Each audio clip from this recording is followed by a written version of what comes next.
Masayang game ng SB19 naging sentimental dahil sa ginawa ni Ken.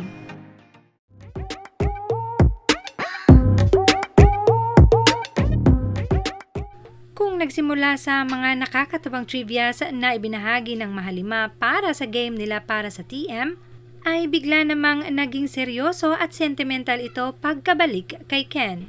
Imbes na nakakatawa, ang kanyang nasabi ay isang bittersweet memory. Ito ay sa panahong nagsisimula pa lamang sila at panahong walang-wala siya. Pero may isang Josh na tumulong sa kanya na sa panahong iyon ay nagtitipid lang din para makaipon pero walang pagdadalawang isip na tumulong sa kanya.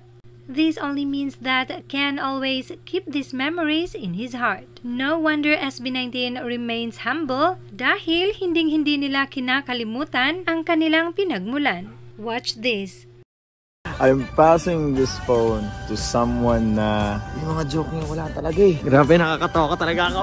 So I'm passing this phone sa pinakamalakas humilik sa SB19. I'm passing this phone sa member na madalas umorder ng pagkain online. I'm passing this phone sa member na laging nagpo-phone tuwing shoot namin. I'm passing this phone to someone na takot sa clown. Hindi ako takot sa clown, mas takot akong mawala kayo.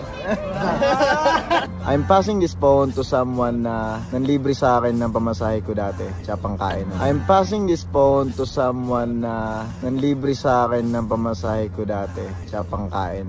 I'm passing this phone sa member na active sa pagbabasa ng tweets. I'm passing this phone sa member na no choice siya, ihahatid niya ako pa uwi. I'm passing this to someone na madalas mag-send ng mga funny videos and memes online or sa group chat namin. Hey, that's me!